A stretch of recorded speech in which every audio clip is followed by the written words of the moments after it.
काबुली वाला। प्यारे बच्चों, इस कहानी के लेखक रविन्द्रनाथ ठाकुर हैं।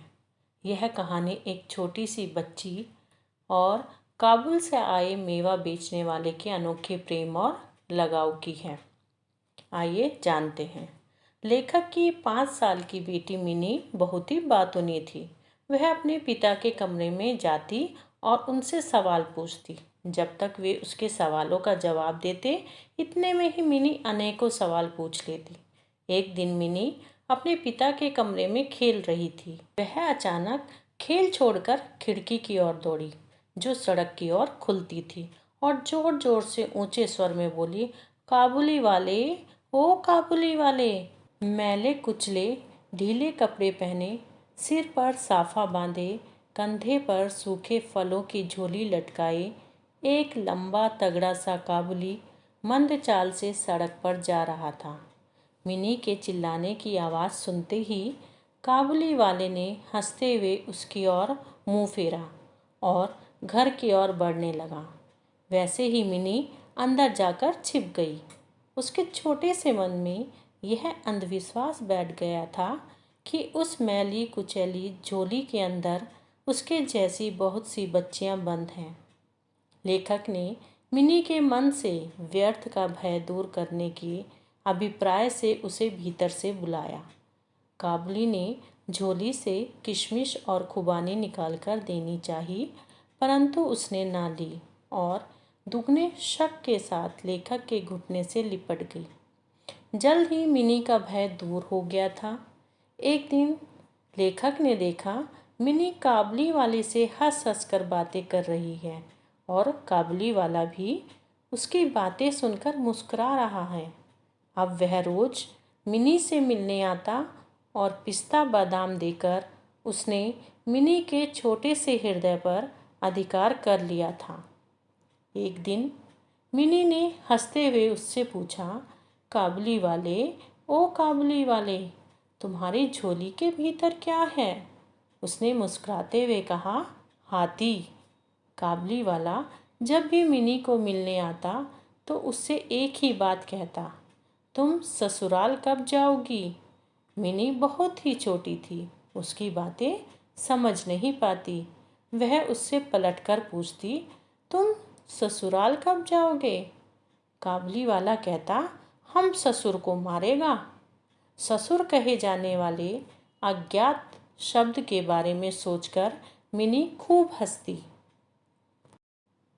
मिनी के पिताजी भी काबुली वाले से बातें करते थे, लेकिन मिनी की माँ बहुत वहमी स्वभाव की थी और उनके मन में यह भय लगा रहता था कि एक दिन काबुली वाला मिनी का अपहरण ना कर ले। हर साल माघ के महीने में काबुली वाला अपने परिवार से मिलने अपने देश लौट जाता था।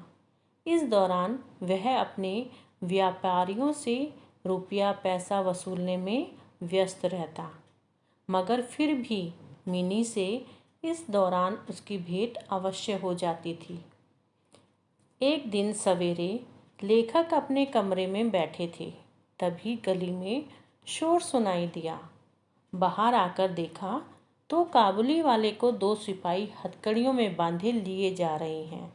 सिपाही को रोककर पूछा, क्या बात है?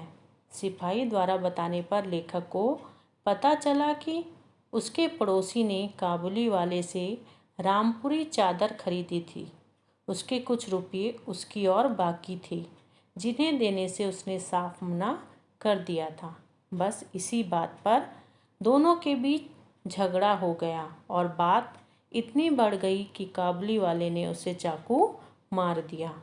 काबुली वाला उस झूठे आदमी के लिए तरह तरह के अपशब्द सुना रहा था। तभी मिनी ने आकर काबुली वाले से पूछा, क्या तुम ससुराल जा रहे हो? काबुली वाला प्रफुल्लित मन से बोला, हाँ वहीं जा रहा हूँ। फिर अपने हाथ दिखाकर बोला, ससुर को मारता पर क्या करूँ, हाथ बंधे हुए हैं। काबुली वाले को कई वर्षों के लिए कारावास की सजा हुई। लेखक व मिनी उसके बारे में भूल गए थे, मिनी अपनी नई सखियों में खुश रहने लगी। कई वर्षों बाद मिनी की शादी का दिन आया। घर बहुत सुंदर सजाया गया था। आने जाने वालों का तांता बंधा हुआ था। तभी अचानक काबुली वाला आ पहुंचा और उसकी लेखक से भेंट हुई। पहली नज़र में लेखक उसे पहचान नहीं सकी, क्योंकि उसके पास ना तो झोली थी और ना पहले जैसे लंबे लंबे बाल। अंत में उसकी मुस्कान देखकर वह काबुली वाले को पहचान गए। उसने बताया कि वह कल शाम ही जेल से रिहा होकर आया है। लेखक उसकी उपस्थिति से खुश नहीं थे, क्योंकि उसने खून किया था। लेखक ने उससे कहा, आज घर में बहुत काम है तो किसी से भेंट ना हो सकेगी। आज तुम जाओ, फिर आना।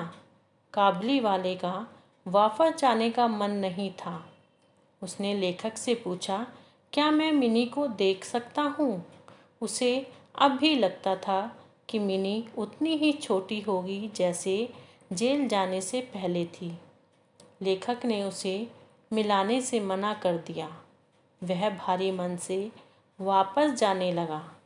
तभी वापस आकर बोला, ये अंगूर व किशमिश बादाम बच्ची के लिए लाया था, उसे दे दीजिएगा। लेखक ने उसे पैसे देने चाहे, पर उसने लेने से मना कर दिया और बोला, आप बहुत ही समझदार व्यक्ति हैं। मैं आपकी दयालुता नहीं भूल सकता, लेकिन मुझे पैसे ना दें। आपकी जैसी मेरी भी एक बच्ची है। मैं यह बादाम किशमिश उपहार के तौर पर दे रहा हूँ, व्यापार के लिए नहीं। तभी काबुली वाले ने अपने कुर्ते के अंदर हाथ डालकर मैला कुचैला एक कागज़ का टुकड़ा निकाला। उस पर छोटे छोटे हाथों की छाप थी। वह उसे अपने साथ अपनी बेटी की याद में अपनी छाती से लगाकर रखता था। यह बात सुनकर लेखक की आंखों में आंसू आ गए। लेखक को यकीन हो गया कि एक अपराधी के पीछे एक प्यार स्नेही करने वाला पिता भी है, उसी की तरह। उस कागज़ को देखकर लेखक को मिनी की याद आ गई, जो शादी के बाद उससे अलग होने वाली थी। तभी मिनी वहाँ पहुँच गई। मिनी को देखकर काबुली वाला उसे पहली नज़र में पहचान न सका। वह पूरी तरह शादी के जोड़े में सजी हुई थी। काबुली वाले ने मुस्कुराकर उससे पूछा, क्या तुम ससुराल जा रही हो? तब तक मिनी को इन बातों का मतलब समझ आ चुका था। वह शर्माते हुए चुप रही। मिनी के चले जाने के बाद एक गहरी सांस लेकर रहमत फर्श पर बैठ गया। शायद उसकी समझ में यह बात आ गई थी कि उसकी बेटी भी इतनी ही बड़ी हो गई होगी और उसके साथ भी उसे अब फिर से नई जान पहचान करनी पड़ेगी। संभवतः वह उसे पहले जैसी नहीं पाएगा। इन 8 वर्षों में उसका क्या हुआ होगा, कौन जाने। तभी लेखक ने नोट निकालकर उसके हाथ में दिए और बोला, रहमत, तुम अपने देश चले जाओ, अपनी बेटी के पास। तुम दोनों के मिलन सुख से मेरी मिनी सुख पाएगी। तो बच्चों, इस तरह यह कहानी यहीं पर समाप्त होती है। आइए अब इस कहानी से संबंधित प्रश्नों का अभ्यास करें।